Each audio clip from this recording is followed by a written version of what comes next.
Hi everyone, welcome back to my channel. In today's video, I wanted to do an intro to tarot for beginners session or mini class, if you will. For those of you that are new, hi, I'm Enchanted. I do tarot readings and I also do manifestation videos, okay, and manifestation coaching. I also sell tarot readings. You can check out my services on my website, link in the description box below. For those of you that are returning, some of you have asked me to do a video on tarot, like, you know, teaching the basics of tarot. So by the end of this video, I will guarantee that you will have the fundamentals and basics of tarot down. Okay, so yeah, I'm really excited to be making this video. The reason I felt really inclined to make this video now, because I have gotten these requests, like, you know, I think like months back or even like years back, but I'm like just now sitting down and making this video, is because I live in New York City and I recently got to host a class at Cosmos Retail. Okay, this is the picture on the very left.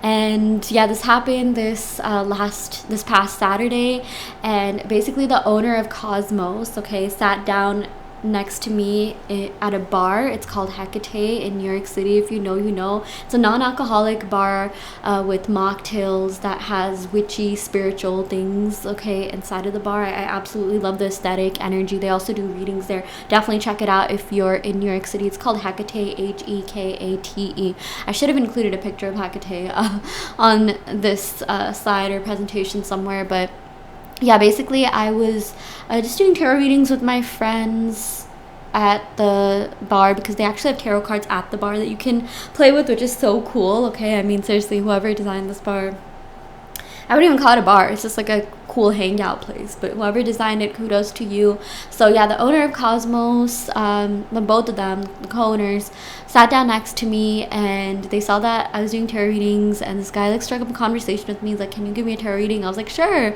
And then yeah, I did the reading, and then yeah, we got to talking, and he says that he owns Cosmos, okay, which if you're in New York, definitely check out Cosmos. Love this space. Cosmos is actually, let me finish what I was saying. So yeah, I gave him a reading and he's just like, oh, you know, it would be cool if you could host a tarot session at our, you know, store. And I've passed by Cosmos and I always meant to like check it out because I really love the aesthetic of it. I mean, just look at this, like there's this like star sparkle thing and it literally says Cosmos. Like, you know, if you're spiritual, you'll probably be naturally drawn to like, you know, something like this, something that says like Cosmos, anything astrology related, you know, if you know, you know. But basically yeah, he said that it would be cool if you could host a tarot session, and then we connected on Instagram. And Cosmos is really cool because they host a variety of events. It's not just spiritual events, but they have candle making class, or no, perfume making classes. They sell essential oils. Okay, it's a local arts and culture shop that also hosts independent artists and indie brands, or was it indie brands and independent artists? Yeah. But basically there's just a lot of cool people that come to this place. It's a great place to socialize, meet new people, and I like that they host a variety of events. Okay, there's like a range of events. There's like spiritual events, there's a photography class that they host where you get to learn about the process of like you know, photography, like with the whole like film and everything. You know, I forgot what the process is called, but anyways, I am digressing so much. I need to get to the actual class here. But yeah, definitely check out Cosmos if you are in New York City. In the middle is a picture of my presentation, okay, which I am going to be presenting in this video shortly. Then on the right is a picture of my friends that showed up. Okay, there's some more people that are not pictured here, but yeah, it was really cool of them to show up. Like, some of them aren't even like into tarot or spiritual, but they still showed up. So I'm forever grateful for my friends. Okay, this is an opportunity that I manifested because like I just like had this inkling, like this desire to like, you know, teach or, you know, do something, or like, you know, have like more in-person events, like, you know, meet new people, connect, network, okay, do things that I'm passionate about. Okay, I really love like scripting, manifesting, journaling. If you know, you know. You can check out my law of assumption, like manifestation videos. I talk about that a lot, and I'm affirming a lot of things. Like, I'm not just affirming for like, you know, one area of life. I affirm affirmations like, oh, I always attract opportunities that are in alignment with my passions. I'm always attracting lucrative, expansive opportunities that are in alignment with what I, really like doing. So a little bit about me: I'm a full-time engineer, software engineer, at a firm. So yeah, this is just kind of like a side hustle thing, but I was like so happy that I received this opportunity because it reflected, all this inner work that I've been doing on myself and all the affirmations and scripting and manifestations that I work on. So yeah, and the cool thing is that this event was paid and I got like half the profits. So there's that money aspect of attracting lucrative, expansive opportunities. But yeah, and I got to thinking, I was like, oh, it'd be cool if I hosted like more events like this in New York City. So I might do that. So if you're in New York City, definitely feel free to hit me up. I would love to meet up with you. I've actually met up with people who are subscribed to my channel that live in the city. A lot of my friends, actually a couple of my friends pictured in this video, yeah, I don't want to like reveal their personal information or anything, actually, yeah, reached out to me because they found me through my YouTube channel and Instagram.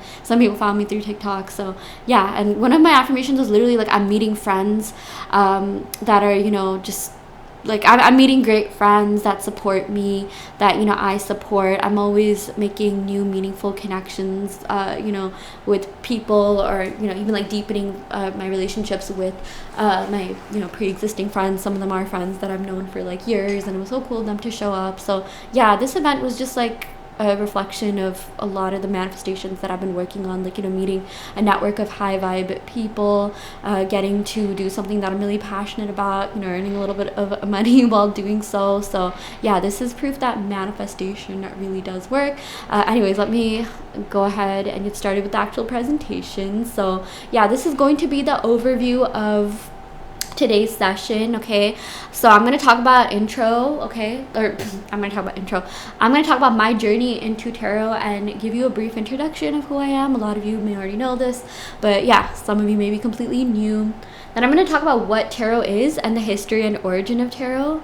And then I'm going to talk about understanding the tarot deck, so elements, suits, major, minor, arcanas, court cards. If you have no idea what this means, don't worry about it. I will explain everything. And again, by the end of this class, you will have down the fundamentals of tarot, okay? You will learn the basics of tarot, and you'll be completely well versed with all these terms on the page here. So yeah, and then I'm going to go over some basic tarot spreads. So what are spreads? Spreads are just pre-selected patterns of cards that answer specific questions such as past, present, future, or mind, body, spirit, you, them relationship.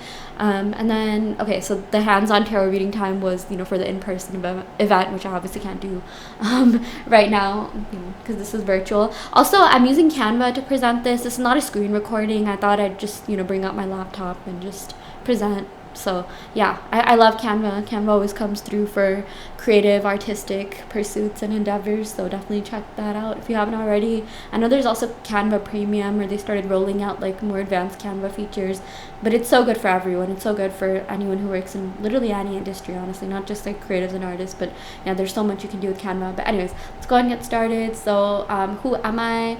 Okay, this is my actual name, Ankita. Some of you may know because it's in the link in the description box below. It's on my website or my PayPal, or it's somewhere there in the description. But yeah, I mean, my name on here is Enchanted. But yeah, I'm a Taurus. Okay, I'm a Taurus sun, moon, Venus, and a Gemini rising. And I have a lot of placements in the 12th house, the house of spirituality. Okay, so I'm a really like spiritual person, as you can tell. I feel like tarot is something that like, I don't know if it manifested me or I manifested it. But I just knew I was like, I've been spiritual from a very young age. I actually started like learning about astrology in the 3rd grade when I came across this website called Zodiac Girls. It was on like MSN or Yahoo or something, and it was just a website with like all the 12 zodiac signs, and like you could play fun games that related to like the aspects and traits of like the signs, and I thought that was so cool. And I've been into astrology ever since, but I got into tarot more recently in like 2019 when I needed some guidance on how to navigate New York City, work, life in general. It was a little bit overwhelming transitioning from like college to the big city.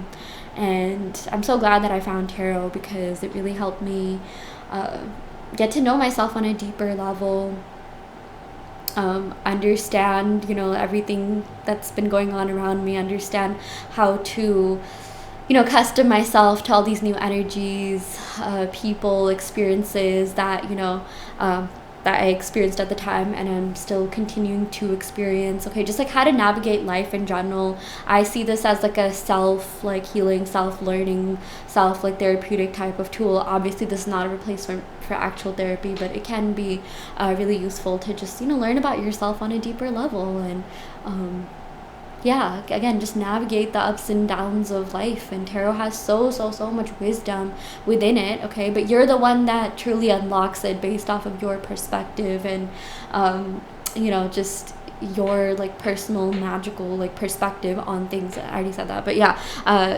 I think like tarot is amazing, and I think everyone can benefit from it. And I also want to point out that this isn't witchcraft, okay? Some people think this is like witchcraft or demonic or something. It's really not. I mean, I do know there are witches that, you know, use tarot in their practices, but anyone can do tarot. It's just, again, it's like it's just a divination tool. It's just a tool for self-reflection, and I'm gonna get you know, more into that. But yeah, this is not witchcraft, this is not evil, this is not bad.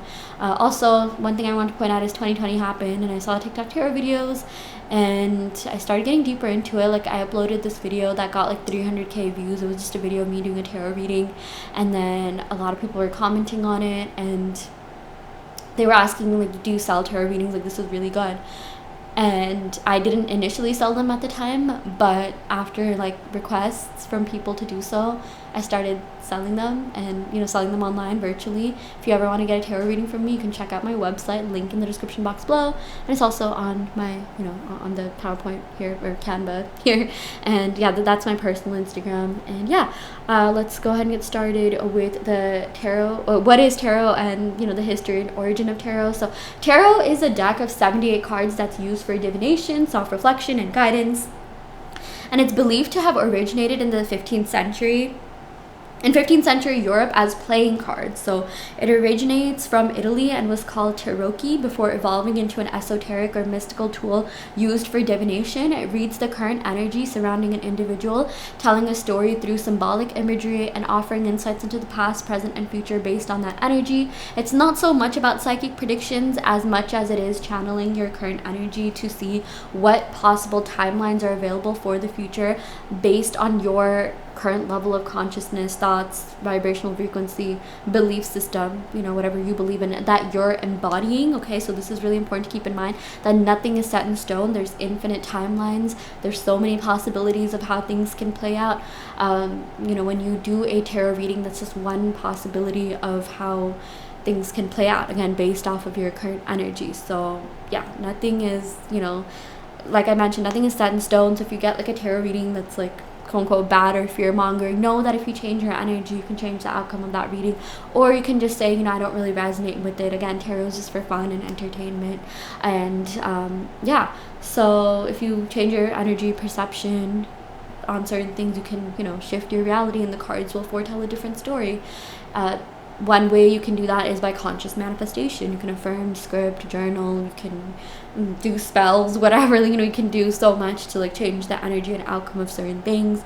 It just depends on what timeline you're tapped into based off, like, you know, what energy you're embodying or what thoughts you're thinking, right? So I might use like energy and thoughts interchangeably. I know some people resonate more with like, oh, thoughts create. Some people resonate more with like vibrational frequency and energy. So I feel like they all kind of mean the same thing. I mean, I do think thoughts are frequencies. The frequencies of, like, you know, thoughts that you think in alignment is like your frequency, your vibrational frequency, right? So yeah, anyways, let's go ahead and go on to the next slide here.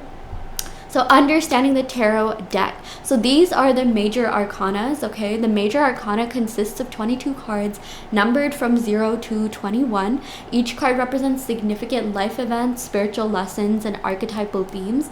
These cards are often seen as the big picture or soul journey cards in a tarot reading. The major arcana cards chronicle the story of the fool who embarks on a journey of self-discovery and growth, encountering various archetypal figures and life lessons along the way.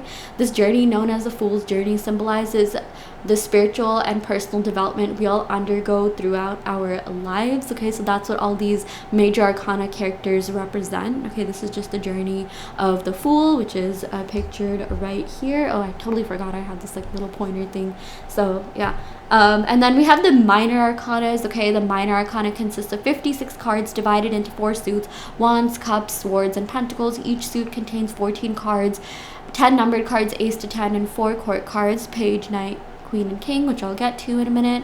These cards deal with everyday events and situations, offering more detailed and specific insights into various aspects of life. The wands are associated with fire. Wands represent creativity, action, and ambition. It's more masculine. It has more of like a masculine energy, and they're also the fastest moving suit in the deck. And then we have cups, which is more of like a feminine energy. It's associated with water. They symbolize emotions, relationships, and intuition. Pictured on the right here are the cups minor arcanas. And then we have the swords, which is the second fastest moving suit. Cups are not the slowest, but they're like the third fastest, second slowest, if you will. Yeah, and swords are associated with air. Swords signify intellect, conflict, and decision making. And then, yeah, this also has more of like a masculine energy. Swords and wands are masculine, and cups and pentacles are more feminine. So pentacles are associated with earth. Pentacles reflect material aspects, career, and physical health. And pentacles are the slowest moving suit in the deck. So, yeah.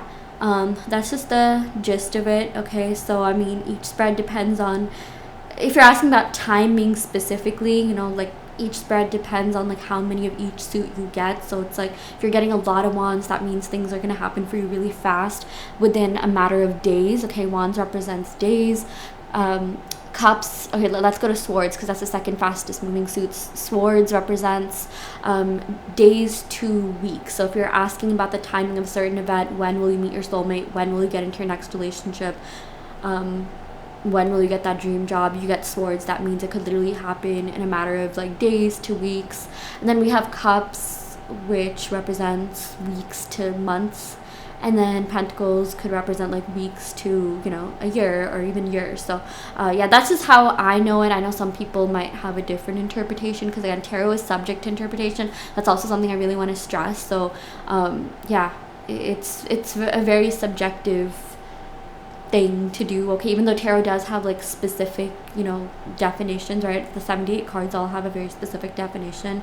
What the cards essentially do is, you know, tell a story, which I'll get to in a minute, but just know that everything is subject to interpretation. So if you get a reading from someone, just know that, you know, they're projecting based off of their experiences. Some are more direct and blunt and straightforward, some are more like empathetic and maybe even like sugarcoat. Yeah, and everyone just has their own style of doing tarot readings. So if you ever go to a reader or watch a reading, make sure you're watching someone who you resonate with. Like watch a couple of their readings just to see what, you know, style of reading they have, and if you like them, then keep watching them. If you don't, then that's completely okay. Okay, you have free will to do whatever you want in your reality. But, you know, sometimes like when it comes to getting readings from people in real life, some of them can be really strict and harsh. So I mean, if you're going to a reader, like definitely check out their like Google reviews, see what people have to say. Yeah, I know like some people have come to me because I'm more of like a sweet, like, you know, empathetic, sentimental, like, you know, or I'm like empathetic to people's emotions, you know, type of tarot reader. I don't really like being like, you know, harsh or critical. So I know like some people come to me to tarot readings because they're just like, oh, this tarot reader told me this bad thing, now I'm scared. But I like your perspective on tarot and the way that you read it, so I'm gonna come to you. Okay, because what I personally do is I read the higher energy of things. Okay, I like looking at things from like a higher perspective, the best case scenario, okay, the most abundant timeline. That's where I operate from when it comes to doing tarot readings. So yeah, again, everyone's different, so just you know, do things with discernment, you know, watch readings, go to tarot readers after, you know, evaluating what kind of like reader they are, if you resonate with them or not. And then yeah, let's just go over some of the minor arcana. So these are the wands. Okay, the fire signs, this represents ace to 10. Okay, yeah, this is the ace of wands. Sorry, you can't really see the the wordings here, but ace, 2, 3, 4, 5, and then all the way till 10. And I'm wondering if I should give like a brief overview. I didn't do this in the actual class that I taught because we had limited time, but this is my channel and I can make my videos however long I want. So yeah, let's just go over each of them real quick. So Ace of Wands usually represents the beginning of something, the beginning of a project, getting that spark, you know, that like burst of creativity, starting something new. Okay, Wands is again a very like out there type of suit, like masculine energy, like I'm gonna go and take action, do this thing and start this thing. Okay, aces always represent new beginnings, okay, starting a new chapter. Two of Wands has to do with, you know, contemplation. So it's like there's these two wands, he's contemplating something, he's contemplating his future, like, you know, making a decision. You know, this is more of like looking into the future, but maybe kind of like not 100% knowing what the future holds, because that's the Three of Wands. So the Three of Wands is like, I know exactly what I want and I'm planning to get this thing, you know. Two of Wands is more like, oh, okay, like, you know, there's potentialities, maybe I'm not 100% sure, but I do know that I want this thing in my future, or I have been thinking about the future. Three of Wands is like, okay, I have a plan for the future. Okay, this has to do with like, you know, planning, adventure, even like travel, like distance, like, okay, I'm gonna travel to, you know, this faraway land to expand my growth. Okay, so there's a lot of different interpretations, but this is just like a general overview. Four of Wands has to do with celebration, marriage, happiness, you know, something like graduations, wedding ceremony, something that you are celebrating. Okay, and this gives a very like, you know, just happy, positive type of vibe here.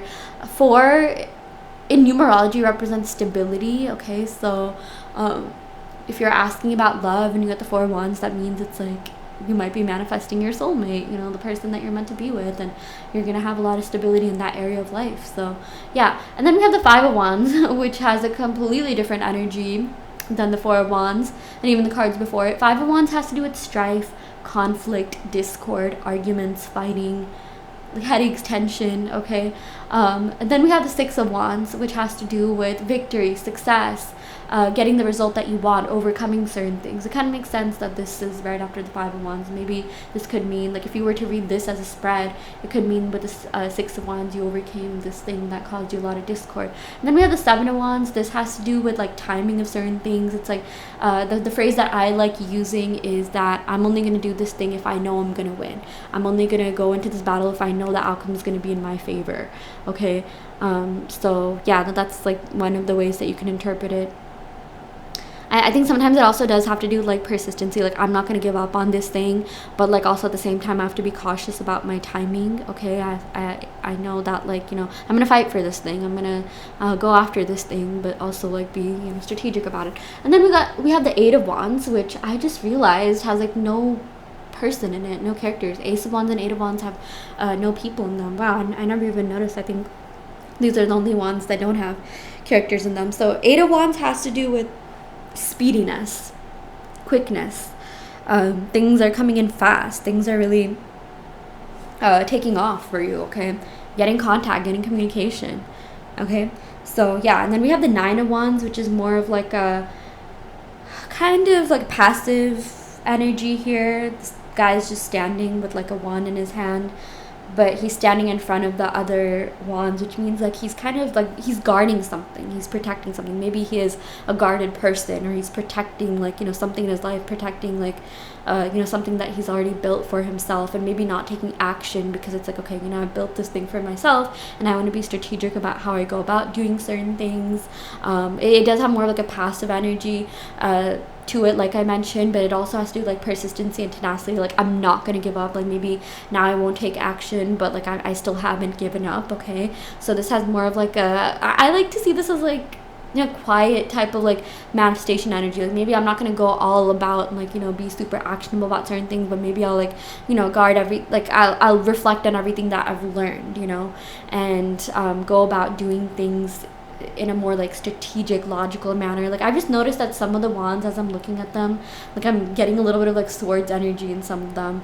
Yeah, I feel like this could be like, you know, one of them. And yeah, I feel like, you know, Nine of Wands, if you get this in a reading, it could mean that like, okay, this thing that you're trying to manifest is coming in. Just hold on tight, just hang on, it is coming in. Don't give up. Maybe now's not the time to like, you know, take a lot of action, but just keep continuing to do what you're doing and let the universe sort of, you know, bring this to you. Okay, that's just one interpretation.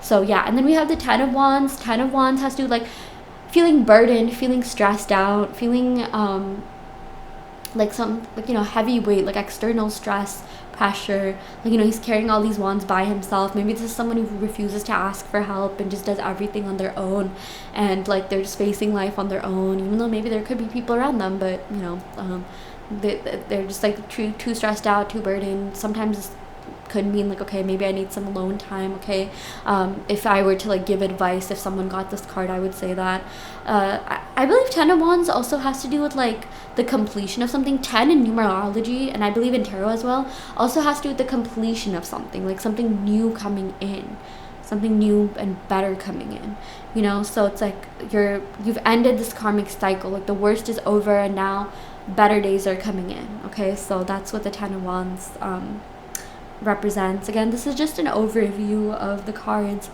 There's so much more you can, like, maybe this is subjective to interpretation. I know some people, when they look at this, you know, they'll well, one other thing you can do is like, you know, even if you have no idea what the cards mean, you can look at this and just come up with a like definition yourself. Like, what does this mean? Like, if you had no idea you know, what this 6 of Wands meant, like, you know, what does white horse mean to you specifically? Like, why is he holding a wreath in his hand? What does like a wreath symbolize, right? So again, it's all subject to interpretation.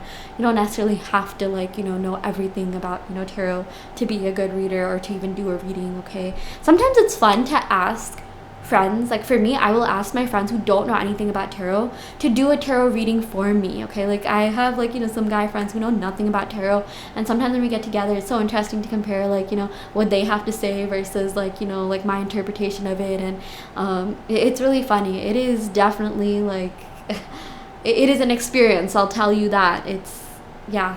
Some of my friends are very comical and funny. They'll like look at the cards and they'll come up with their own like interpretation, which sometimes is completely off from the actual definition, but it's very entertaining for sure. So yeah, sometimes, you know, ask a friend that knows nothing about tarot to do a tarot reading for you, and you know, just see what they have to say. If you want to be amused, just do it.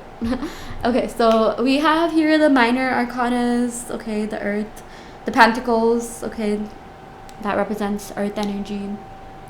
Ace to king, let's go over this. Okay, ace has to do with you know, beginnings. Okay, so setting a strong foundation for something. So if you get the Ace of Pentacles in a reading, this could mean that you are getting a job opportunity that's going to be very lucrative, something that's really going to kickstart your career, something that's going to bring in a lot of abundance. This has to do with laying the foundation for something long-term. Okay, long-term commitment, long-term success. We have here the Two of Pentacles. Okay, you can see this sort of like Joker type character, you know, doing like a juggling act. So this has to do like juggling responsibilities. Like this could mean like, you know, if the Two of Pentacles shows up in your reading, this could mean trying to find a balance between work and life, emotions, and you know, whatever else it is that you're dealing with, like emotions versus, you know, mind versus heart, or you know, family time versus like friends time, or social life and, you know, career. You know, that's how I just said work-life balance, but like, you know, juggling two things. So yeah, and then we have the Three of Pentacles. This has to do with collaboration. Okay, so if you get the Three of Pentacles, this means that like, you know, you could be receiving some sort of opportunity, or someone could, you know, want to collaborate with you. For me, this reminds me of like, you know, internships, or like, yeah, even just jobs, like working together with someone, working together in a team. If you're more of like an individual type of person, this could mean that, okay, maybe now's time for you to work together in a team and see how you do. Again, this just means an opportunity for collaboration. Four of Pentacles has to do with like kind of feeling stuck, like being obstinate, being stubborn. It's like he's not moving at all, right? He's just sitting there like, you know, holding on to his like pentacles really tightly. In fact, he's even like standing on the pentacles. This could also mean being protective of everything that you've built. Sometimes it is associated with being like stingy, you know, maybe not spending too much, maybe saving money, but this does have like an element of like stubbornness to it. So if you got the Four of Pentacles, this could mean that you're stubborn about certain things. Maybe like when it comes to finances or spending, it's like you have a certain way of doing things, and maybe you're just like very like, you know, maybe you don't want to expand that much. You're just trying to save up, and maybe you're not trying to like, you know, do too much, or, you know, spend as much, right? Or, you know, even if you're talking about another situation, like even like your love life, it could mean that you're hung up on someone or something, or a situation or something from the past, right? So very subject to interpretation. 5 of Pentacles has to do with lack, okay? There's like, you know, beggars on this card, so it's like they're in some sort of lack. They're in like a lack mentality, lack mindset, and it's you know, it's they don't feel like good enough for something. They feel inadequate, or this could mean they are physically lacking in money. So yeah, and then we have the 6 of Pentacles, which has to do with sharing, fairness, balance, generosity, sharing your wealth. We have the 7 of Pentacles, which has to do with, I like to see this as like the minor arcana version of manifestations coming to fruition. 7 of Pentacles is someone who has done the work, okay, he's put in the work, and now he's about to receive the fruits of his labor. Okay, 7 of Pentacles is about like just tenacity, like not giving up. You know, this could mean like that your manifestations are coming in for you, you know, but you just have to keep going. 8 of Pentacles has to do with like mastery, like really, you know, yeah, like mastering a subject, mastering the skill, also wanting to build and grow. Sometimes if you get the 8 of Pentacles in a love reading, this could mean that someone wants to move in with you, they want to build and grow with you, okay? Or you've been really, you know, whatever it is that you're doing, whatever it is that you're working on, if you get this in a tarot reading, it could mean that, you know, keep working on that. Maybe, you know, do like a deep dive into whatever it is that you're doing. Sometimes seeing things from like, you know, you could learn the same thing again. Or you could read a book, and if you read that book like again, you'll have a different perspective on it, right? So it's like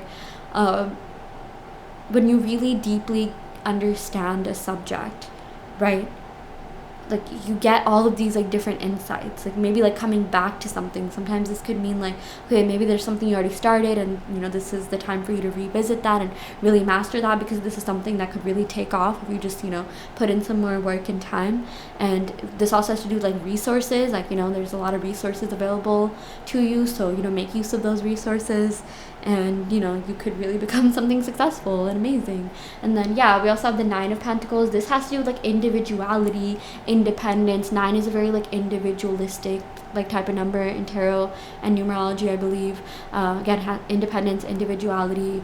This is someone who is, you know, doing well for herself. Like I like to think of this as like the woman or man or whoever, like this does have like a feminine energy on it, but like, you know, someone who has you know, has like a job and financial stability, and maybe they're still living that sort of like bachelorette life, like, you know, but like, you know, they're doing really well. Like this sort of reminded me of myself when I moved to New York and I got my job and got my first big girl apartment, and you know, I had all of these like cool like things that I was doing and buying, and like when I got my first handbag, I remember like doing a reading right after that, and I got the 9 of Pentacles. I was like, wait, what the heck, this is literally me. Like, you know, just someone who's done well for themselves, and is also like, I like to think of this as someone who's also like, you know, on a journey of self-discovery, like, you know, personal discovery, you know, someone who just like, yeah, you know, they're individualistic, independent, really getting to know themselves on a deeper level.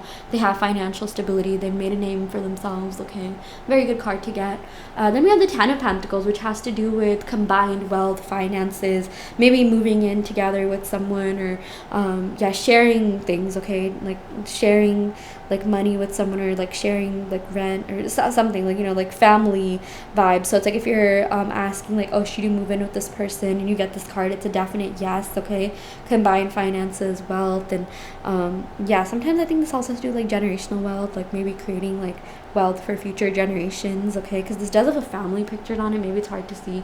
There's like a family and dogs. Okay, very like fun, wholesome type of vibe here. And then we have here the Page of Pentacles, which is you know, one of the court cards. Yeah, I know some of the other sides didn't have court cards on them, but Page of Pentacles has to do with you know, pages are the messengers of the deck. So it's like if you get the Page of Pentacles, this could mean that you're about to receive, you know, a call back from that job that you interviewed from. There is some sort of opportunity coming your way, and you know, you could really build and grow with this opportunity that's coming your way. For me, I like to see this as like an internship. Like, okay, maybe you're gonna get an internship, and from this internship you're gonna, you know, build experience and grow, and you'll be getting more lucrative offers after that, right? So maybe you're like new, you know, to the industry, but it's a very good stepping stone. Okay, we have the Knight of Pentacles. Okay, so this is the slowest moving card in the deck, but this does have this element of like stability and like long-term type of energy to it. So it's like things could be happening slow, but it's good because you know, you're building a strong foundation for that thing that's coming in, which means it's going to last long. Okay, so I like to think of this as like a slow burning love. Maybe it's like, yeah, you are getting this love offer, but maybe it's a little bit slow, but it's something that will last. Okay, yeah. And then we have here the Queen of Pentacles. So the Queen of Pentacles is someone who is killing it. She's like that divine feminine who has made like a name for herself. Like, you know, she's someone who has she represents abundance, prosperity, success, you know, good finances. Someone who's also very nurturing. Maybe she's very giving with her, like, you know, time and money. She's someone who likes giving back, but also at the same time, you know, she's smart about her finances. Okay, I like to think of this as like the independent, like, you know, boss woman that a lot of people look up to. Maybe this is someone who's like starting her own business, starting her own career, building like a legacy for herself. Okay, this also reminds me of like, yeah, maybe like generational wealth. Like she's really thinking about like maybe like future generations, and you know, just like, you know, setting herself up for the future. Like this Queen of Pentacles is practical, steady, reliable, dependable, nurturing, kind, caring, good with finances, financially stable. Okay, and then we have here the King of Pentacles. So with this King of Pentacles, I'm seeing here that the King of Pentacles has a very similar energy to the Queen of Pentacles, except he's like the masculine version of her. You know, someone who knows how to treat someone in a relationship. Like I love getting the King of Pentacles in a love reading because this reminds me of like that, you know, provider man who's masculine, secure in himself, energy. He has his finances secured. He just knows like, you know, like a lot about, you know, finances, and he's really good with money, and he spoils his kids, he spoils his wife, you know, or whoever he's with. He's very kind, generous, you know, practical, loyal, dependable, reliable. Okay, again, like that really healthy, like provider, masculine man type of energy here. So yeah.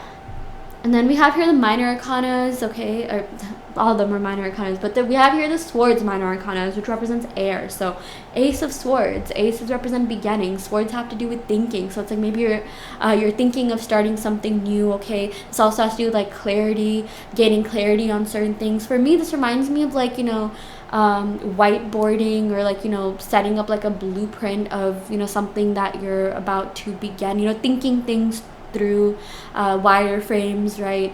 If you're like a movie director or something, like, you know, going through like the storyline, really talking about it. Yeah, basically Ace of Swords has to do with communication, clarity, thinking about things on a deeper level. And yeah, you know, like Ace of Wands is more of like, okay, I already know what I'm gonna do, I'm just gonna get started. Ace of Swords has this element of let me sort of like think things through, and let me like, you know,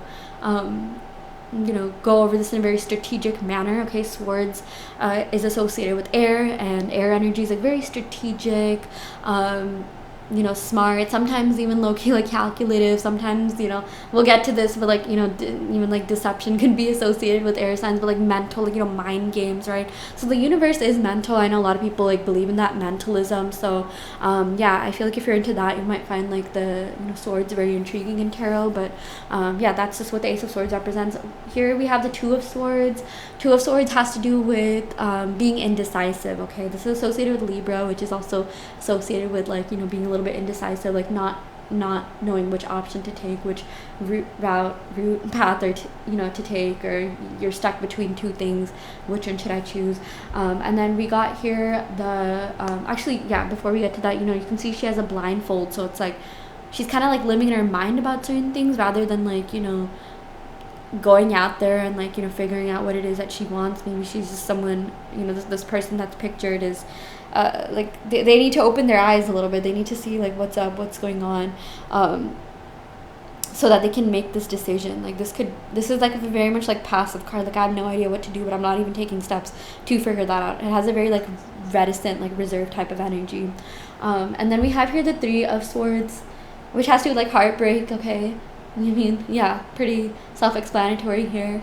But it's like, oh, I just got my heart broken, or I'm scared of heartbreak, or, you know, operating from a place of fear. And then we have the Four of Swords, which has to do with meditation, contemplation, relaxation. This person just resting, this person just lying down, you know, just like chilling, like figuring things out. It's interesting because we have like 3 swords that are here. So sometimes, you know, this could mean like, and this depends on what you're asking. It's like maybe this person has been heartbroken in the past, and now they're just sort of working on, you know, finding themselves. Okay, they're like healing, and they're doing that by being alone, by being in, you know, isolation, solitude, by thinking, reflecting, meditating. Maybe they're not going out and actively dating or doing anything. They're just taking some time to themselves to recalibrate. Okay, and then we have here the Five of Swords. So with this Five of Swords, this person is, okay, well, the definition here is anxiety, confusion, maybe some negative words were said. Like if you get this in a reading, this could mean like, oh, so you had like a fight or something, but like headaches, confusion, tension. Okay, and then we have here the Six of Swords. So the Six of Swords is like moving away from something. You can see like, you know, this person is like it, you know, his back is like facing, we're seeing his back, right? So it's like sometimes when you see like, you know, a tarot card and their back is facing us, that means like moving on, moving away from something better, you know, moving on to clearer waters. It's like maybe this person has had like a rough journey, but like now like the waters are clearer and better, and like, you know, better days are coming in. This has to do with like just letting go of things, leaving certain things behind, okay, to pave that way for like new energy to come in, because he's still rowing. It's like, you know, there's all these swords, but it's like this has this like energy of like, okay, you know, this thing happened, but I'm just gonna keep moving on with my life. I'm gonna let go of anything that doesn't serve me. Then we have here the Seven of Swords, which has to do with deceit and betrayal. So swords is again a very like mental suit. Okay, so I mean, like affirmations are good, right? Like you're writing or saying affirmations, praying, that's good. But then there's also like deception, there's also like manipulation, psychological manipulation, like narcissism, like, you know, stuff like that, right? So it's like depends on how like the suits are perceived, right? So this Son of Swords could mean someone who's deceptive, someone who betrayed someone. You know, this is like a thief. He's actually like stealing swords in this picture, right? So yeah, that's the type of energy that embodies. And then we have here the Eight of Swords. So Eight of Swords has to do with insecurities, feeling trapped in your own mind. It's like there's all these swords around her, but she has this blindfold on. She's, you know, she feels really trapped, you know, just internally. Okay, like she's kind of anxious about certain things. Sometimes this has to do with like insecurities and like a low self-esteem. Okay, yeah. And then we have here the Nine of Swords, which has to do with anxiety, sleepless nights, insomnia, you know, being haunted by the past, maybe thinking about the past too much, or like nightmares, you know. Yeah. And then we have here the Ten of Swords. Yeah, swords are kind of an intense suit. I just realized that. Okay, like I noticed like some suits are just like slightly like maybe they have more like positive cards than others, but I mean, there's no such thing as negative cards. It's like, I like to say like constructive criticism type cards, okay, rather than saying like, oh, this is a bad card, you know. But we have here the Ten of Swords. So this person is really stressed out. Maybe their own thinking stressed them out too much. It's like maybe like negative thoughts manifested or something. Maybe they're just really burdened with life. They're really stressed out. They're going through some kind of burnout. They need a rest. Okay, so yeah. And oh, that was all of them. Actually, I didn't really get to go over the cups, so let me just go over that. So Ace of Cups. Okay, I like cups. Cups are like, oh yeah, they definitely have more of like a vibrant energy here. Ace of Cups is, you know, the beginning of something, right? Like fulfillment, happiness, emotional connection. There's like water that's like overflowing from this cup. The beginning of a relationship. You know, you feel like all of these feelings for that person, like that sort of like honeymoon stage. Okay, or this could even mean like, you know, the beginning of a project that's going to be very fulfilling. Maybe you're doing something that truly fulfills you, that really speaks to your like, you know, emotional needs, right? So yeah, or yeah, just like emotional fulfillment, happiness, like optimism, like good vibes all around. Okay, like starting something off like, you know, strong, going into it with like, you know, a positive mindset. Okay, we have here the Two of Cups. Okay, I love this so much. This is like the soulmate card in tarot. This could even apply to friendships, like, meeting someone that you feel really in alignment with, someone that, like, thinks similarly to you, someone that you, feel a really deep, profound connection to, someone that you really like, someone that you enjoy being around, okay? Then we have here the Three of Cups. So this has to do with friendships, collaboration, like good vibes, community. Think of like, girls' night out, guys' night out, okay? Very fun, wholesome vibes, good energies. Here we have the Four of Cups. So the Four of Cups, you can see that he's, being offered this cup, but he isn't really taking it. So like refusing an offer, just feeling kind of like nonchalant about things. Just like, oh, I just don't feel like doing anything. Like I just, yeah, like this sort of reminds me of like nihilism. Like in philosophy, there's all these like isms, right? Like absurdism, nihilism, solipsism, right? Yeah. So yeah, it's like he has these 3 cups, and there's this one cup that's being given to him, but maybe he's just focused on these 3 cups, or he just like he doesn't want anything like new in his life right now, kind of just wants to stay put where he's at, or again just kind of like a nonchalant type of energy here. Apathy, I guess, like just like not really feeling anything, like not feeling happy nor sad, or revenge or excitement, just kind of in the middle there. Then we have the Five of Cups. This has to do with feeling isolated, feeling abandoned.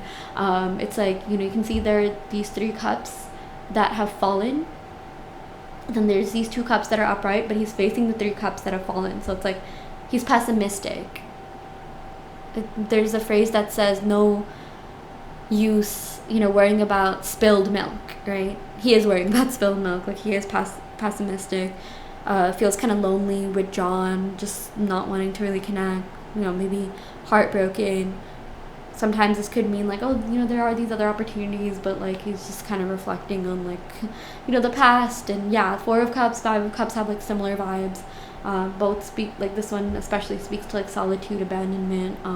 Maybe this could even mean like he's abandoning certain things because he's just so focused on like, the heartbreak, that maybe he doesn't want to be around people right now. Like so the good version of this card, or like the positive interpretation of this card, is like, okay, he's just taking some time to recalibrate, process all the emotions. And then there are these 2 cups that are upright, which he could definitely turn his turn away from the the 3 cups that have fallen, and turn his attention to the things that are working for him, right? So yeah. And then we have here the Six of Cups. I love this. This has like a child in it, right? So it's, this has to do with like revisiting your inner child, childhood, innocence, community.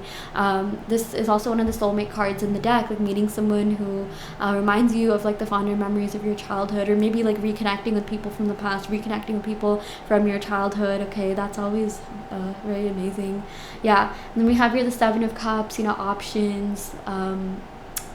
There's options when it comes to whatever it is that you're asking about. There's like 7 cups, each of them has something different, so contemplating your options. And then we have here the Eight of Cups. So this also has a theme of abandonment, similar to the Five of Cups. It's like he's just like, he's walking away from like just all the cups. Sometimes cups represent people, okay? So it's like he's just turning his back and just walking away from that. Sometimes this is good because it means walking away from people that or things that don't really serve you anymore, maybe going into isolation or solitude to just recalibrate. Nine of Cups has like a more of fun, it has more of like a independent, like fun type of energy to it. Again, 9 in tarot represents like individuality and independence, and 9 of Cups has to do with a wish come true, or dream come true, wishes fulfilled.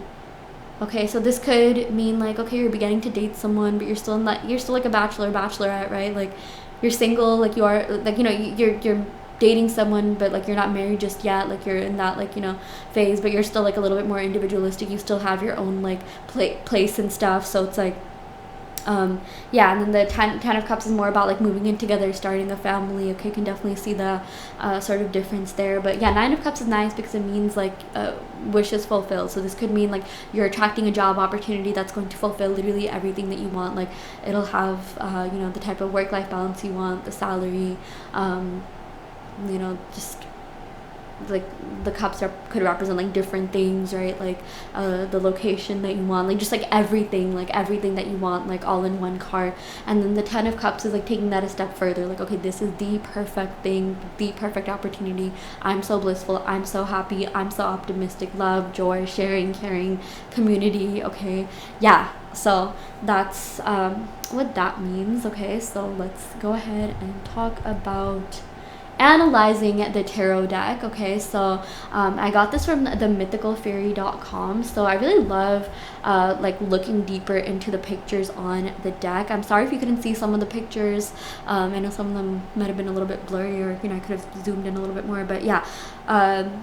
Anyways, let's actually talk about analyzing the tarot deck. So let's talk about the Magician. Obviously, I'm not going to go over every one. That would take forever, but this is just an example, right? So actually, before even getting into it, something that I want to tell you is that, and I think I did mention this already, but if you have no idea what these definitions mean, okay, like for me, I just sat down one day and just memorized all 78 definitions, and I got better by actually pulling the cards for myself and doing readings for other people. The best way to become a really good tarot reader is through experience. But I know some of the tarot cards we were just talking about represent like individuality, going into solitude, right, to like learn, educate yourself.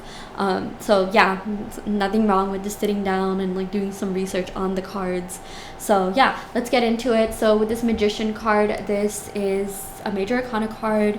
This is associated with the number 1, the number of new beginnings and opportunities, which is associated with the planet of Mercury. Mercury is associated with thoughts, communication, thinking, intellect, sometimes even technology.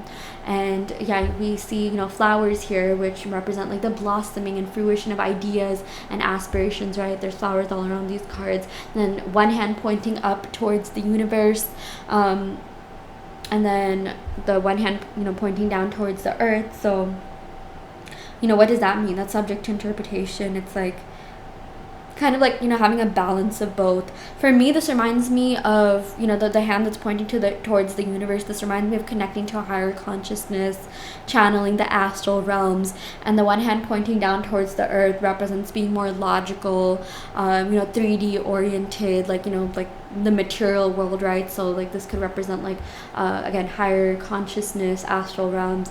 The earth represents like material world, so kind of striking a good balance between both realms, right? So like earth is just one realm, heavens, the cosmos are another realm, your mindset is another realm. Okay, so yeah. And then the red cloak, which represents worldly experience and knowledge. Again, this did originate in Italy in the 15th century, so it's like, they use definitions for so some of the definitions are based off of what came out during that period. I believe it was like the Renaissance period or like the Middle Ages, if I'm not wrong. Yeah. And then we have here, okay, this is my favorite part of the card, the 4 symbols of tarot over here, which represents water, earth, air, and fire, right? The pentacles, cups, suits, and swords. So what this means, is that if you get the Magician card in your reading, this means that you already have everything within you to bring about your manifestations, okay? To bring your manifestations into fruition.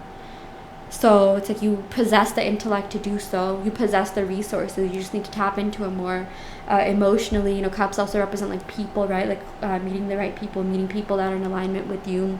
Wands have to do with like, taking action, right? So like you have all of this knowledge, drive, ambition, passion within you. It's just a matter of you utilizing it. And then we also have the infinity symbol. And the snake biting its own tail, access to unlimited potential. I actually did not know that or even notice that. Yeah, and then we have the white robe, which represents purity. So again, upright, this means manifestation, resourcefulness, power, inspired action. If you get this card reversed, it could mean like manipulation or poor planning, untapped talents, okay? And then let's look at the sun card here. I don't remember where I got this picture from, but if you know, you can put that in the link in the description box below, or you can put the link in the comments, okay? Oh no, Busy Bee Coven. Okay, yeah, that's the Instagram account. Okay, yeah, I got it from her, from their actually, I'm not really sure what the pronouns are, but I got it from the Instagram that associated with Busy Bee Coven. So yeah, with the sun, this, sun represents like life energy, warmth, feeling the things below, drawing them in. Then we have a child that's pictured here as the sun. The sun has this energy of like, tapping into that fun, childlike innocence, wonder, joy, like, you know, before you started adulting and having all these responsibilities.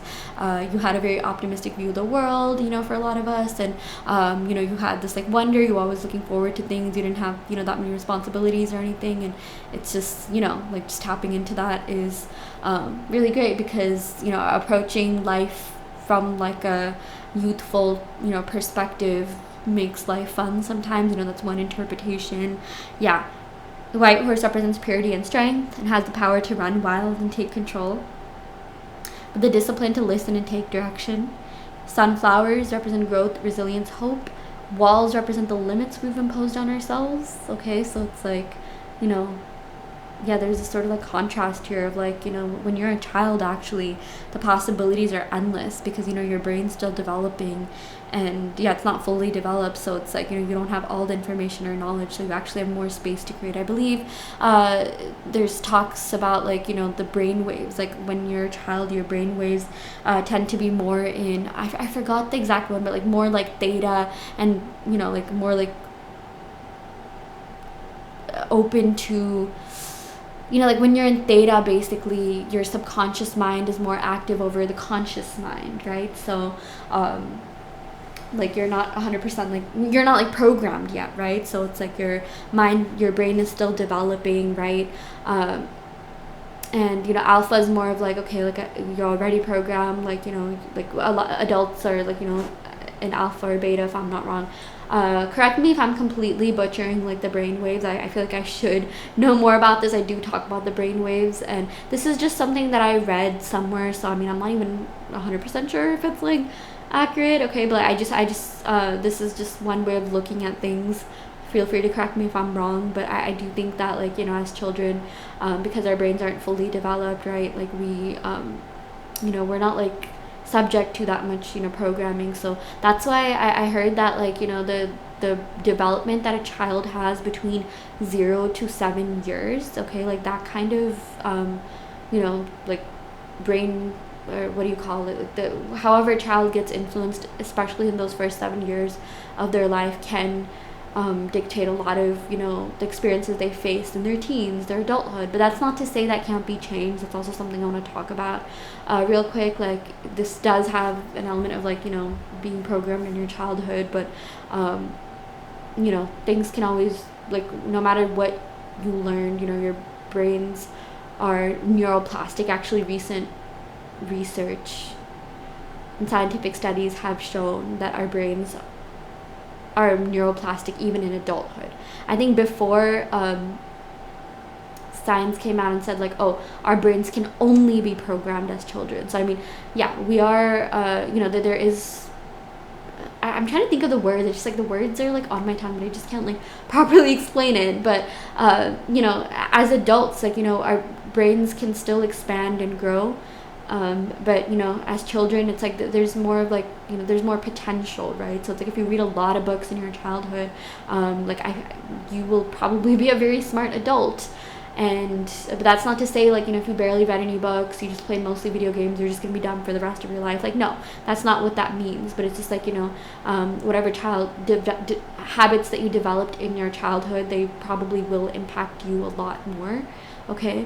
Anyways, I am digressing so much. I just, like, I'm talking, but I hope you guys know what I'm getting at here. I'm just yapping at this point, but still, yeah. And then here we got the face, peace, contentment, concentration on growth and warmth. Yeah, we'll definitely look at the expressions of the characters on the cards. Sometimes the cards are blurry, like, even like when I have a multiple Rider-Waite tarot decks and I can't really make out the expressions. So I mean, I kind of like that. It's subject to interpretation, and it's dependent on, like, you know, what you're asking, what realm of life that you're asking about, right? So I feel like the sun, that's always a positive card to get. So it could mean like literal children, like, yeah, you could be around children, or you could be having children, or it could just mean, like, you know, fun days are coming in, better and brighter days are coming in, okay? Or you could be, like, you know, reconnecting, like, this gives me like 6 of Cups energy, reconnecting with people from the past that you shared your childhood with, you know, access to like unlimited potential. Yeah, that's also one way of explaining it. Like, when you're a child, the potentials are infinite, unlimited. Yeah, that's what I was trying insane, you know. There's just so much you can do, so much you can explore. And I mean, that's still the case as adults, but I know in, like, you know, our society, you know, some people's realities, again, there's all infinite timelines and realities, like, you know, we have all these responsibilities as adults. Maybe we don't get that much time to dilly-dally and have fun and play on the playground like we used to as children. This reminds me of that one post that I saw that, this is like bittersweet, but it's like, we didn't know it as children, but there was one day that, like, you know, something about, like, you being with your friends being the last day that you ever, like, you know, saw each other or hung out, at least as children. Oh, that just made me so nostalgic. Yeah, this has a sense of, like, you know, nostalgia to it. It's like, you know, you don't know, I believe, like, Andy said this from The Office, you don't know the good times until you've left them, right? So yeah, kind of just really nostalgic about things. So yeah, but also the sun has to do with, like, abundance, prosperity, good things coming in, positive mindset, positive mentality. And then, yeah, we also have the reversals in tarot. So reversals in tarot occur when a card appears upside down in a reading, often altering its traditional meaning or adding nuance to its interpretation. They can indicate blockages, challenges, or the need to look at a situation from a different perspective, providing deeper insights into the querent's query. So the querent is the person who's asking the question. Also, this tarot cheat sheet, yeah, so I got this from Pinterest, but I believe there's an Instagram at here, femjester. Okay, so yeah, this is just a quick cheat sheet you can use for the major and minor arcanas. You can take a look at this yourself. Yeah, it's just like one word associated with the minor and major arcanas, okay, or the major and minor arcanas summed down into, like, a word. So yeah, and then the King of Pentacles, upright, wealth, business, leadership, security, discipline, abundance. Reversed, someone who's obsessed with wealth and status, someone who's stubborn, maybe financially inept, or maybe someone who doesn't share that much, right? So again, this is open to interpretation. Sometimes reversals could mean, you know, the amplified energy of that card, or it could mean the exact opposite of the card. So again, it depends on the card, what you're asking, you know, what your experience reading tarot is, what your perception is. And then we have the court cards. Oh my gosh, I feel like I did go over some of the court cards, but actually, I went over pretty much everything. But yeah, let's get to the, you know, what court cards actually are. So with the court cards, each suit includes 4 cards. The page represents beginnings, curiosity, and learning. The knight represents action, movement, and pursuit of goals. Queen embodies nurturing, intuition, and influence. The king represents mastery, authority, and leadership. Obviously, like, you know, the court cards from the different suits mean different things, okay? So with the Page of Wands, you know, this, oh yeah, actually I didn't get to go over the Page of Wands suit. So yeah, the court cards in the Wands card, in the Wands suit, I think I went over some of the other ones, like the King of Pentacles, Queen of Pentacles, but not Wands. So let's go over this real quick. Page of Wands, pages are the messengers of the deck. This means a good message is, you know, coming in, something like, this could mean, like, yeah, good news, okay? Good news is coming in, either through a text, phone call, email.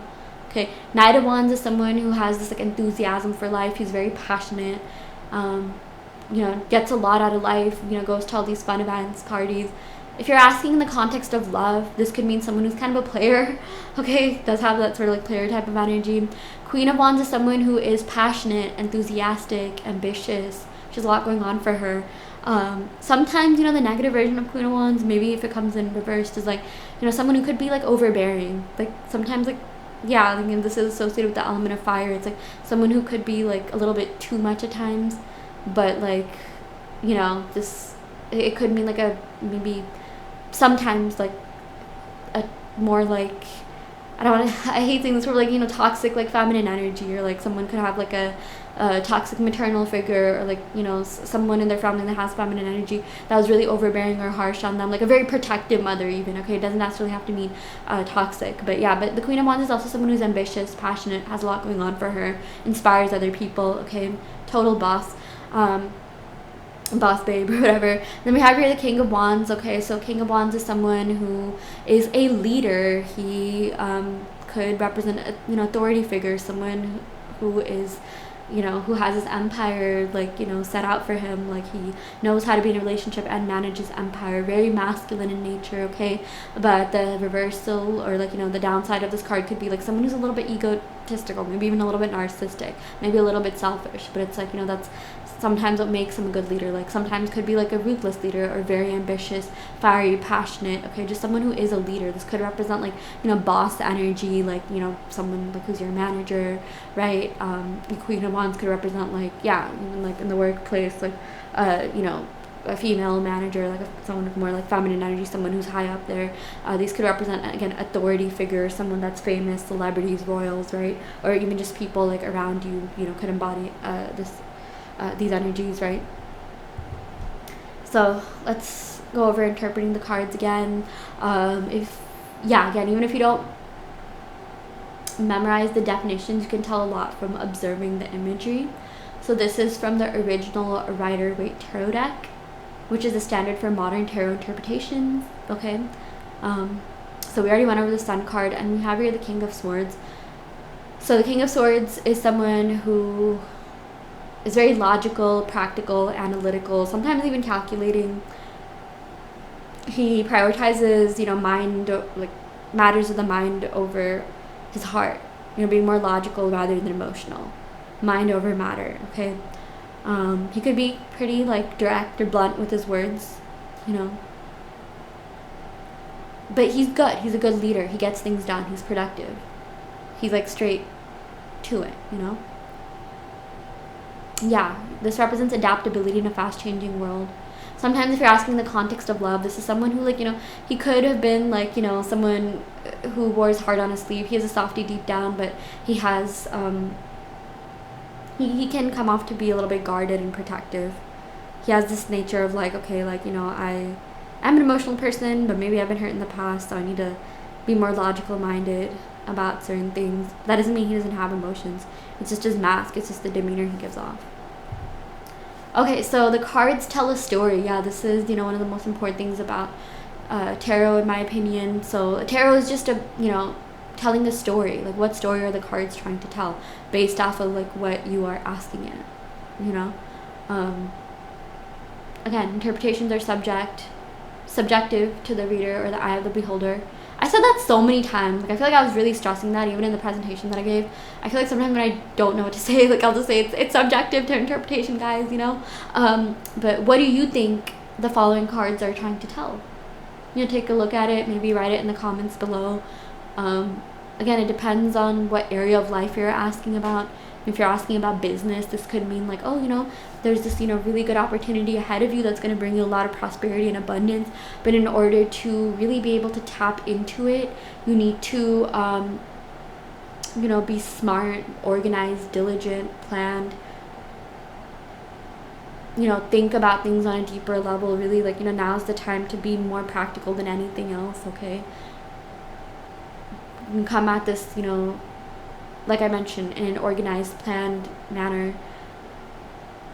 Again, adaptability in a fast-changing world. You might be manifesting a job opportunity that requires you to do a lot, you know, a lot of like planning, or maybe it's a lot in the beginning, but it's like you possess the intellect to do so. Sometimes the King of Swords, you know, or in this reading, it could mean that you already have all of these abilities within you. It's time for you to tap into them. You know, sometimes the cards represent either something that's coming in for you or something that you already have within you that you should, you know, tap into a little bit more. Okay, or sometimes it could even, like, if a card comes in reversed, it could say, okay, you already have too much of this, maybe don't do this because you've already mastered this, right? So yeah.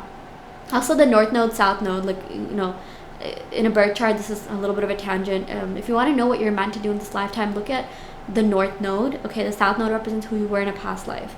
So that to me sort of reminds me of like reversals in tarot. Like the North Node is like, okay, this is what you're supposed to do, this is what you're supposed to tap into. But if the King of Swords came reversed, it could mean that, okay, maybe you're a little bit too practical, too logical, too oriented, or like, you know, just, yeah, you're not like doing things that you're passionate about. You're kind of, you know, sacrificing your own happiness and doing that. Maybe you're at a job that requires a lot of like mental energy and your time, so maybe it's time to do something that's more emotionally fulfilling, right? So yeah, this King of Swords also has to do like clear communication. This could also mean like a promotion. It could mean that you're getting promoted.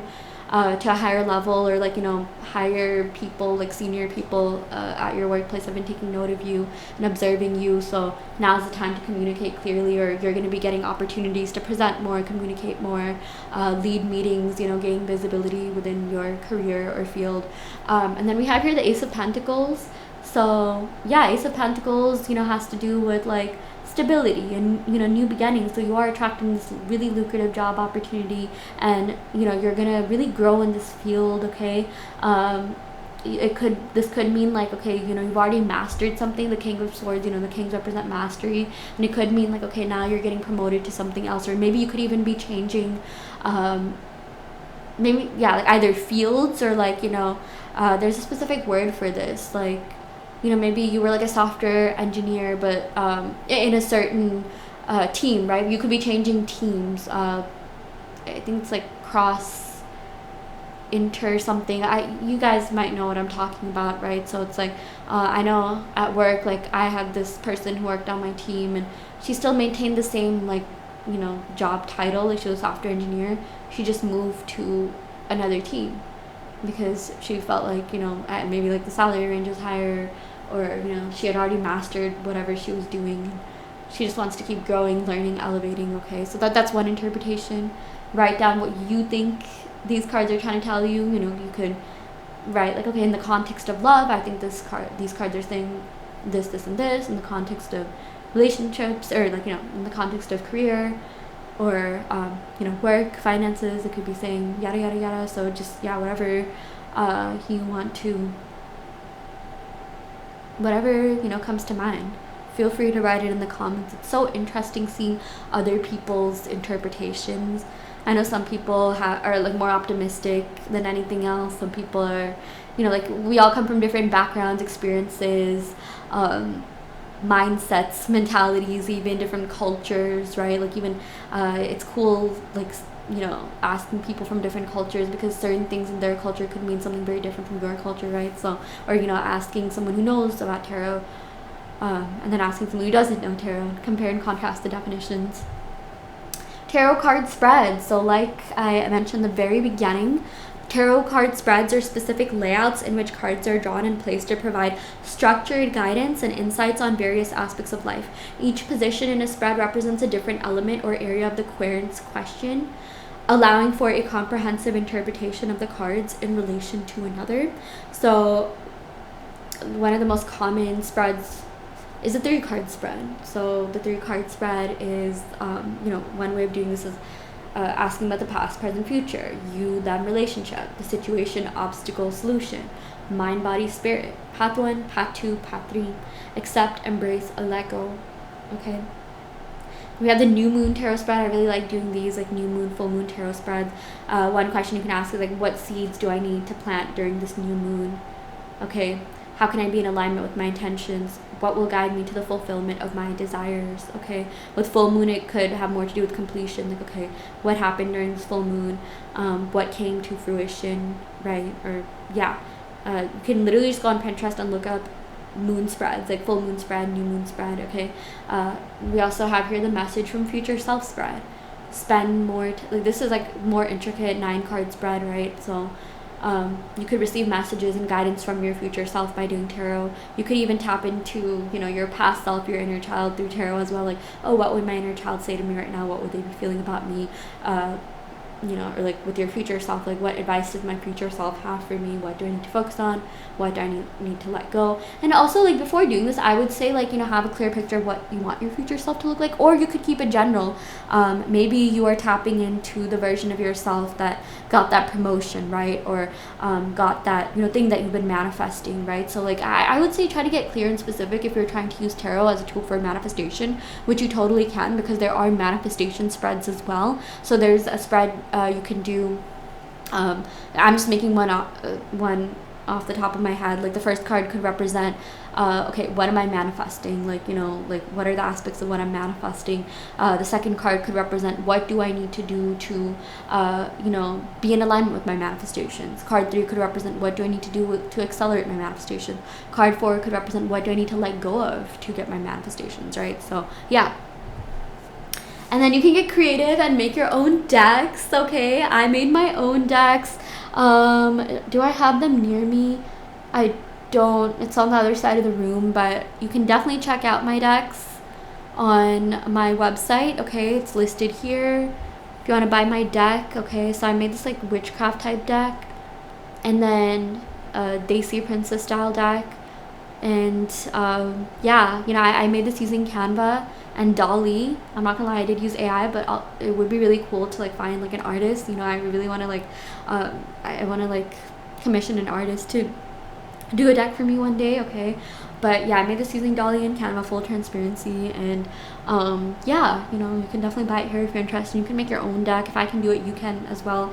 I'm not really that artistic or creative. With Dolly, you just like put in the definition or like the description of what you're trying to like create, and you know, since I knew about the cards with the hangman, you can see it's a little bit like ominous, scary, creepy. There's like a hanging, like maybe you can't really see it. There's some, I think I like literally input like, oh, can you make like a something hanging from like a, you know, boiling cauldron or something. Yeah, I mean, you can get creative with these decks. A lot of decks, actually, I want to say in tarot, there's like the OG Rider-Waite tarot deck, but a lot of the decks like might not even have that much, like the pictures that, you know, artists put on their decks might not be like that similar to the original Rider-Waite tarot deck. So I mean, that's why like sometimes like I do believe, you know, again, everything is based off of your interpretations, but with certain decks it's like the image could be really different than like what that, like, you know, what the original image has. But it's still, I noticed that like most decks that I've come across will still maintain like this theme, or like, you know, have some sort of symbolism that's representative of the actual deck, or like the actual card, you know, the definition of the actual card. So yeah, with justice, you know, justice has scales, so it's like in some tarot decks it won't have like this intricate image of like this person holding the scales like in the Rider-Waite tarot deck, or maybe it'll have like super detailed imagery that's not, you know, even pictured in the Rider-Waite tarot deck, but it will have some sort of like imagery of scales or balance, you know. But yeah, anyways, what story are these cards trying to tell? Let me know in the comments what you think, you know, these cards are trying to, you know, tell you about your life, or something that's happening, something that you're asking about. I like to see this as, you know, I'm someone who likes traveling a lot, and I like solo traveling. So it's like for me, whenever I'm feeling down about something, or stressed out, or hung up on something, or I'm in this like sort of weird funk, like, you know, I will go out and travel. Okay, like I will go out and solo travel. The hermit has to do with isolation, solitude, gaining knowledge by doing things alone, recalibrating yourself, recalibrating your energy. The world is associated with travel, gaining new insights, expanding your perspective, broadening your horizon. So for me, it's like if I'm feeling kind of down or hung up on something, you know, I'll go out and travel, because it'll help me expand my, you know, perspective, and therefore, you know, consciousness and just perception of things. I like to think of like zooming out. Like I just got an image of like, you know, zooming out on like a world map. It's like kind of like, you know, it mitigates my problems and put things into perspective. Like, okay, if I just zoom out on this thing, maybe my problems aren't really that bad. And, you know, that's one way you can process problems. I'm not saying you should always do that, but that's just one interpretation, right? So yeah. And then tarot tips. Okay, so we have a lot on this slide here. So go to Pinterest and look up tarot spreads. I absolutely love Pinterest. Okay, yes, you can use Pinterest. You know, a lot of people use Pinterest for like fashion and like interior, like home design type of stuff. But there's like everything on Pinterest. Even like I think education, like certain like subjects, like there's like the history side of Pinterest, there's like the science side of Pinterest, there's a tarot side of Pinterest as well. Okay, you can make like different like folders or albums, and like store whatever you want in them.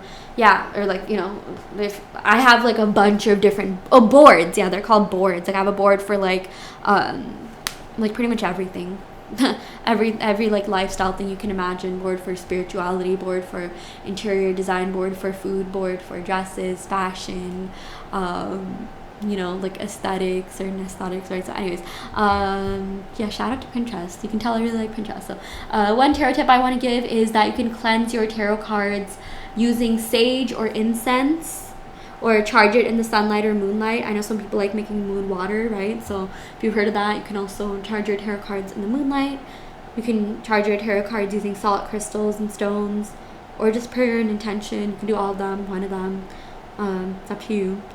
Tarot tip number 1, find your nearest deck and count until number 13 and shuffle beforehand. Or do not shuffle beforehand. I'll be honest, it's up to you. This card tells you exactly what you need to hear right now. Okay, you can get very creative with this. There's endless ways to use tarot, which is so amazing. Another tip is to shuffle and find the wheel card in your tarot. In, you know, the tarot deck nearest to you, or whichever one, you know, you feel like using at the moment. Yeah, so shuffle and find the wheel. The card before represents an area of life where good fortune is awaiting you. The card after details what you have to do to receive it. Okay, so yeah, that's one thing you can do. The other thing I wanted to point out, actually, you know, as I was saying this just occurred to me, but different tarot decks have different personalities. For me, I think I own like 20 plus decks, and I feel like whenever I use a certain tarot deck, like I feel more connected with certain tarot decks more than others. Like some tarot decks are like, you know, more detailed and like, you know, they have more imagery. I like those ones more. I tend to gravitate towards those ones more. Some of the tarot decks that I have, I feel like I always get like not negative cards but constructive criticism type cards, and they're a little bit more blunt and direct. Like I like literally personalize the decks, or like I see them as like humans or characters, characterize them, right? Like Inside Out, right? Like in that movie they characterize emotions. So it's like I like to see my tarot decks as like friends. It's like, you know, we have different friends with like different personalities, right? So like some of my like tarot decks, like, you know, will be like more friendly and like more like, you know, like, oh, this is what you need to hear, like, you know, kind of like more optimistic. Some of them are just more straight, blunt, to the point, right? So yeah. And then another tarot trick is that if you have an important decision to make and you're stuck between two choices, find the Justice card in your deck. The card before is where the first choice will lead you. The card after is where the second choice leads, right? So if you're feeling indecisive, you know, Two of Swords energy, you can definitely use tarot to, you know, or utilize tarot to figure out what it is that you need to do. Yeah. You can also do a quick 1 card pull every morning to set intentions for the day. I don't know why there's a question mark there.